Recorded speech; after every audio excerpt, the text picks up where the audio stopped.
Olá pessoal, sejam bem-vindos ao nosso canal. Nós estamos gravando agora uma sequência de comentários a respeito de um grande autor da nossa literatura brasileira, que é o Guimarães Rosa. Hoje eu gostaria de falar sobre esse livrinho aqui. Na verdade, aqui é um livrinho separado, mas ele vem dentro de um conjunto chamado Conto de Baile, Corpo de Baile. Alguns chamam de contos, outros de novelas, mas não vem muito ao caso. Eu fiz algumas anotações aqui para facilitar o meu comentário. Então, primeira coisa é que o conto Campo Geral, ele destoa bastante dos outros escritos do Guimarães Rosa, na minha opinião, dado a beleza dele, a simplicidade. Beleza todos têm, né?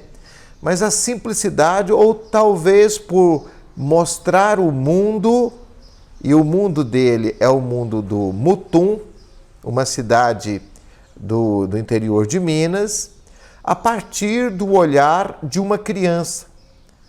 Uma criança que é o Miguelim, uma criança frágil, sensível, que nasceu doente e compreende o mundo assim com muita sensibilidade, com muita beleza. E digo para você que às vezes quando a gente vai ler o conto, eu me emocionei muitas vezes, em muitas passagens do conto. A família do Miguelim é composta por seus pais, o Nhô Bernardo, chamado Nhobero, sua mãe Nanina, os irmãos Dito, que é o irmão com quem ele mais combina, que ele mais ama, conversa com ele e vai morrer. Esse irmão vai morrer de tétano. E quando ele descreve a morte do Dito, é a coisa mais linda do mundo, mais sensível do mundo. O Tomezinho, Chica, Drelina, Liovaldo, o irmão mais velho, que não morava no Mutum. A avó Isidra, que na verdade era uma tia-avó, porque ela era irmã de Bem-vinda, mãe de Nanina, mas Bem-vinda tinha sido uma mulher à toa, conforme citação do próprio texto. O tio Terês, que era uma pessoa muito querida pelo Miguelim, e o tio Terês mantinha uma relação adúltera com a mãe do Miguelim, e o Miguelim tinha uma relação complicada com o pai, Nhobero, muitas vezes apanhava do pai, sem entender direito por que apanhava, e entrou em conflito diversas vezes por causa desse... Ele não entendia bem o que se passava, mas o tio Terês era o tio que ele mais gostava, e que era irmão do seu pai e tinha uma relação com Nanina, que era a sua mãe. E alguns outros, a vó Isidra acabou arranjando um jeito de expulsar o tio Terês de casa. Vó Isidra era muito severa, muito durona, que ela aparece aqui dessa maneira aqui no conto, né?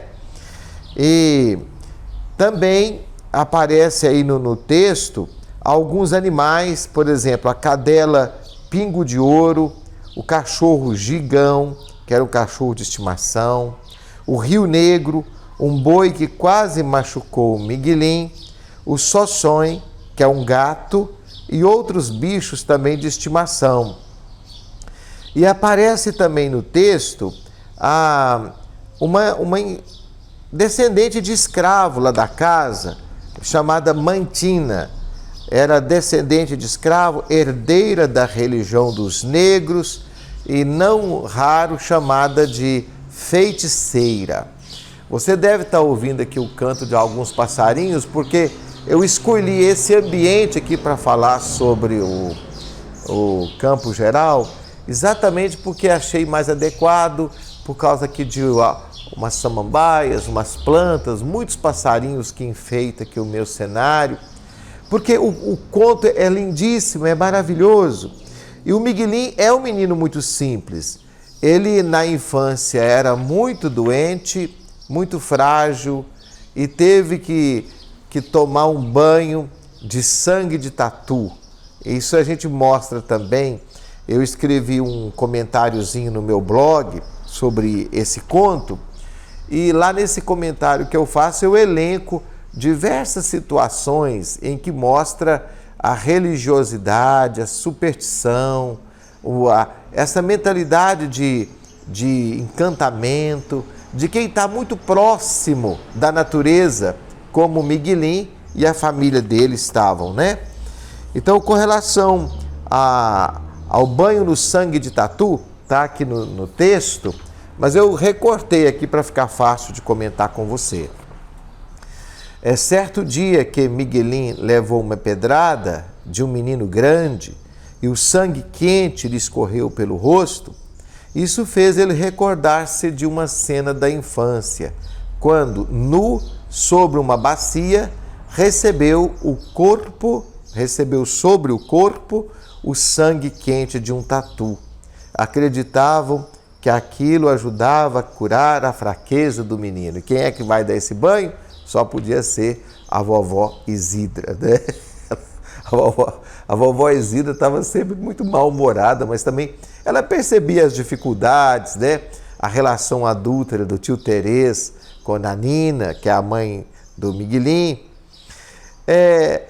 Aparece no texto também, por exemplo, a avó Isidra reuniu o povo para rezar com medo de chuva brava. Eu vou ler aqui o recorte que eu fiz para você. Daí deu um trovão maior que assustava. O trovão na serra do Mutum-Mutum, o pior do mundo todo. Que fosse como podia estatelar os paus da casa. Corda de vento entrava pelas gretas das janelas, empurrava a água, molhava o chão. Para rezar todos, Drelina chamava. Chica e Tomezinho estavam escondidos debaixo da cama.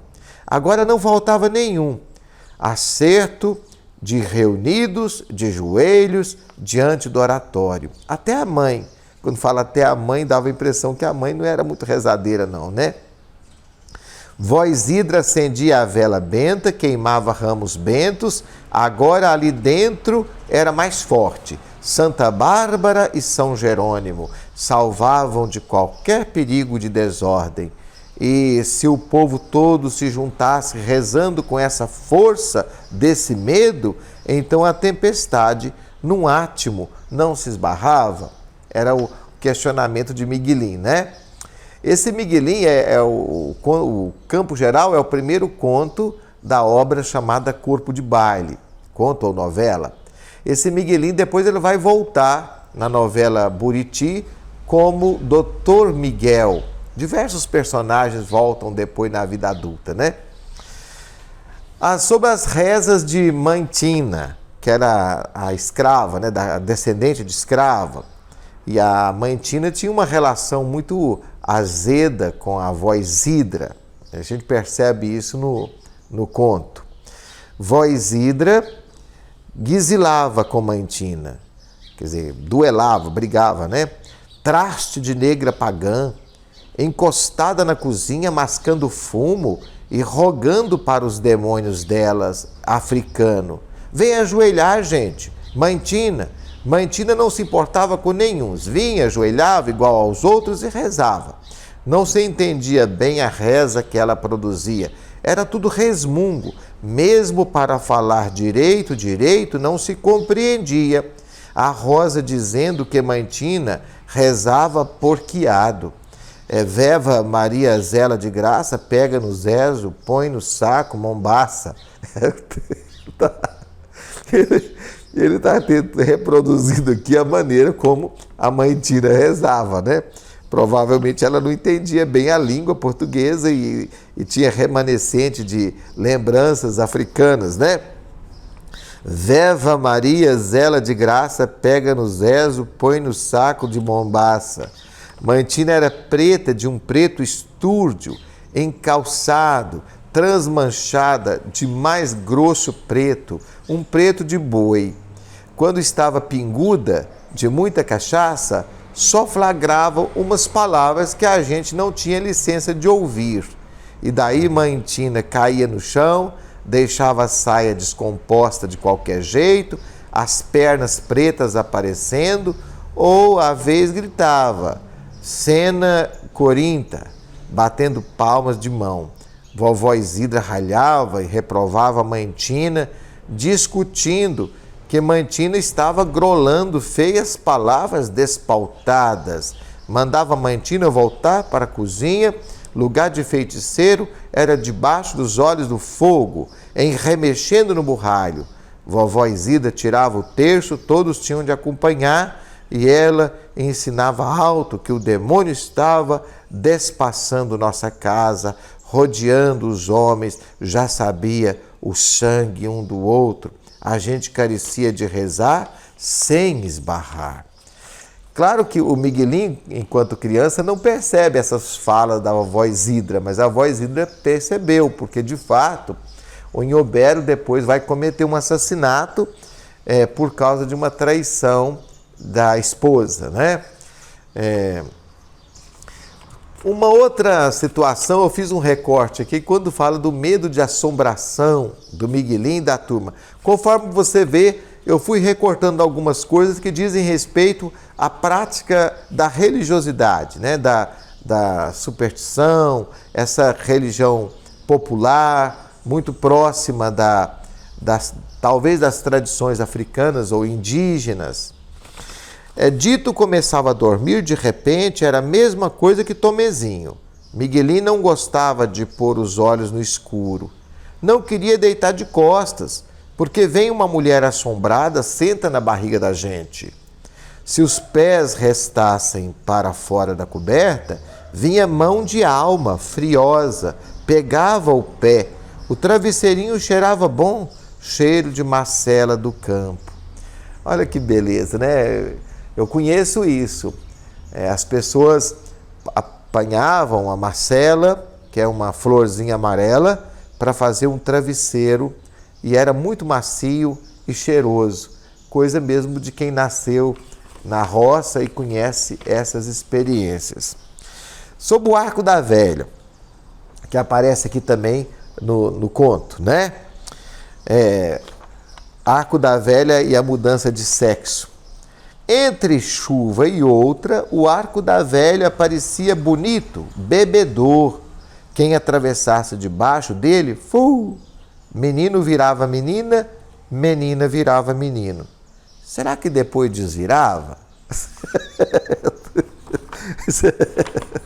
É maravilhoso isso aqui, porque o nosso povo aqui em Minas Gerais tem essas coisas na alma, né? Vem da vivência popular, das pessoas mais simples, esses contos, esses ditados, essas narrativas.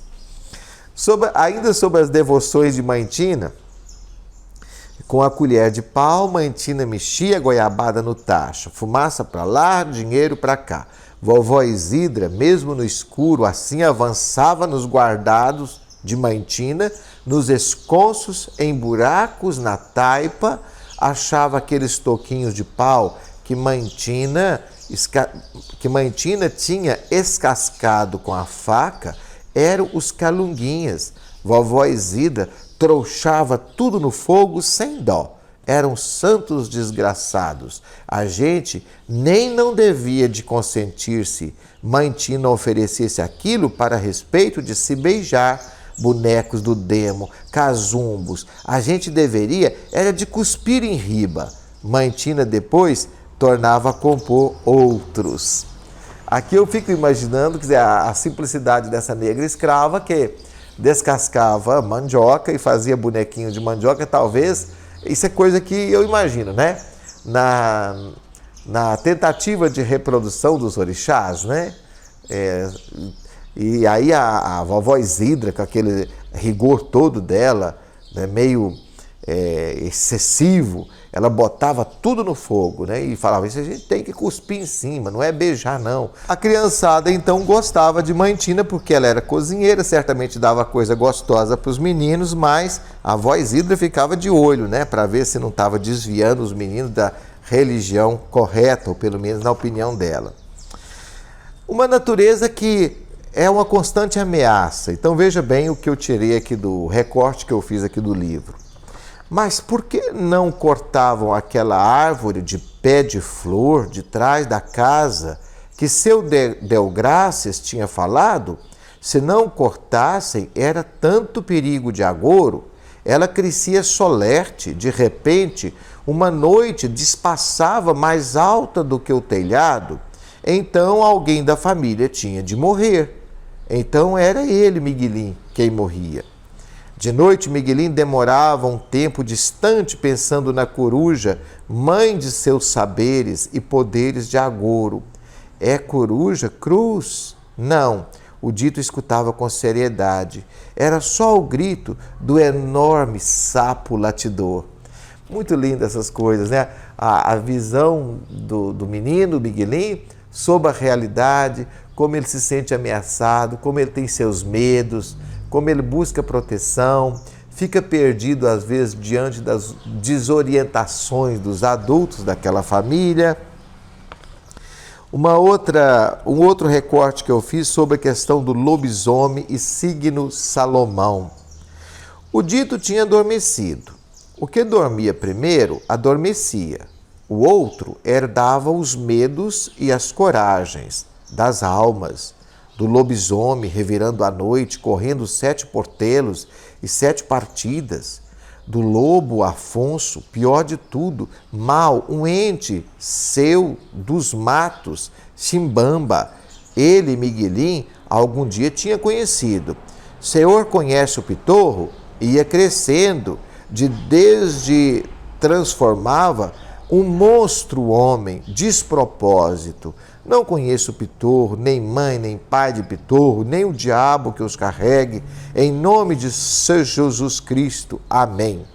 O tropeiro exclamava, riscava no chão o signo Salomão, o pitorro com enxofres breus desrebentava. Ele era o menino pé de pato, com Deus me deito, com Deus me levanto, jaculava Miguelim, e não pegava de ver ponta de sono em que adormecia. Eu estou rindo porque essas histórias também são conhecidas para mim. Enquanto criança, eu dormia na mesma cama com o irmão que eu tenho, que é o Zezé, e a gente ficava querendo dormir primeiro, porque aquele que dormia por último ficava cheio de medo, né? Medo de assombração, medo de alma penada, medo de lobisomem. Tudo isso aqui faz parte do nosso imaginário do interior de Minas Gerais.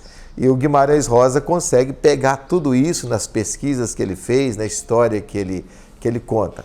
Até parece que o Campo Geral é uma autobiografia. O Miguelim tem muitos pontos que se identifica com o próprio autor, que é o Guimarães Rosa. Por exemplo, a miopia. O Miguelim não conseguia ver bem a cidade, ver o Mutum. Talvez não conseguisse, por isso, ver tanta beleza no Mutum. E o dia que passou um doutor ali, ele pegou o óculos do doutor emprestado, o doutor colocou o óculos no rosto dele e pela primeira vez ele viu que o Mutum era lindo, que o Mutum era bonito. Foi a primeira. E o Guimarães Rosa também tinha esse problema de visão. Ele também usava óculos. Então, em muitos pontos da narrativa, a gente percebe que o Miguelim, na verdade, é o próprio autor, é o próprio Guimarães Rosa. É um romance, uma história autobiográfica. Então, o signo Salomão é uma estrela, isso vem de longa data, que tem muitas interpretações sobre elas, ela é a síntese dos pontos cardeais, do número perfeito, a estrela que representa um monte de coisas e também representa proteção contra o lobisomem, contra o pé de pato, contra essas coisas que estavam na cabeça do Miguelim como ameaças para ele. É uma cena também que achei muito linda, quando ele fala de arrancar o dente. A Chica também estava esperando, tinha tirado, amolecido mais um dentinho de diante, quer dizer, o dente aqui da parte da frente, né? Quando estiasse, carecia de julgar o dente no telhado, para ela, dizendo: Mourão, Mourão, toma esse dente mau, me dá um dente são. Coisa de criança, né? Como que é bonito esse universo, que a gente vai crescendo e vai esquecendo essas coisas, né? Do mundo da criança. Sobre a morte do Patori. O Patori era um menino mais malicioso, mais esperto, tinha maldade. Então vamos ver o que ele diz. Patori era um menino mau e levado. Um dia ele simplesmente desapareceu. E aí veio uma notícia muito triste. Tinham achado o Patori morto. Parece que morreu mesmo de fome, tornadiço, vagando por aquelas chapadas. Vaqueiro Saluz disse que era o demônio que tinha entrado no corpo de Patori. Essa história também de que a pessoa que é muito má, que o demônio vai levar ela no final. Na literatura do Guimarães Rosa, sempre você vai encontrar uma dimensão do mistério, o enigma do bem e do mal, o homem tentando buscar o bem e às vezes não entende por que acaba indo para o lado do mal. Lá no Grande Sertão Veredas, por exemplo, a gente vê isso claramente quando o Reobaldo vai fazer um pacto com o diabo, né, para matar quem matou o pai de Diadorim, para vingar quem matou o pai de Diadorim. E o romance termina e a gente não sabe o que deu, porque o bem e o mal é algo que a gente não consegue perceber, está na dimensão do mistério, na esfera do indescritível. Mas o homem, ele consegue ter visões, ou acenos, ou lampejos sobre essa realidade, mas não consegue abrangê-la. O feitiço para conquistar a mulher. O Leovaldo era malino. Leovaldo era um amigo do Miguelim. Vinha com aquelas mesmas conversas do Patori, mas mesmo piores. Miguelim, você precisa mostrar, que eu não vou falar a palavra, né? O seu órgão sexual para a Rosa, a Maria Pretinha, quando não tiver ninguém por perto.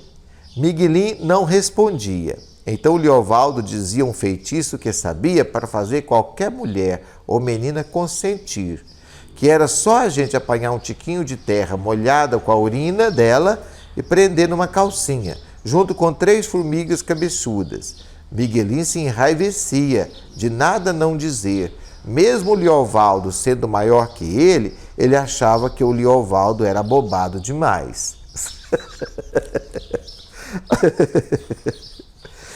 O Miguelinho, ele é um menino que ele tem um senso moral. Ele vai, do jeito dele, ele sabe o que é bom, o que é mal. Às vezes ele fica meio confuso, ele tenta agir corretamente, não sabe porque apanhava demais do pai, né? Ele gosta do pai, mas ele tem uma relação conflitiva com o pai. Amava o tio Terês, mas o tio Terês saiu de casa, ele não pôde ficar com ele. O Dito, que era o irmãozinho que ele mais gostava, morreu de tétano. E aqui eu não vou falar agora por vídeo, não ficar muito grande, mas a cena é lindíssima.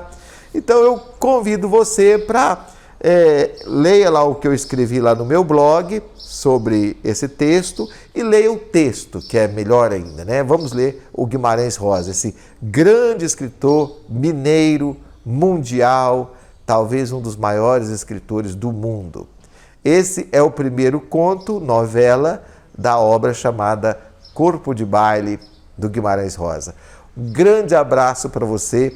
Deixe o seu comentário aqui no vídeo, mande para um amigo, dê um joinha aí, ative a notificação, essas coisas todas que você sabe. Eu agradeço muito.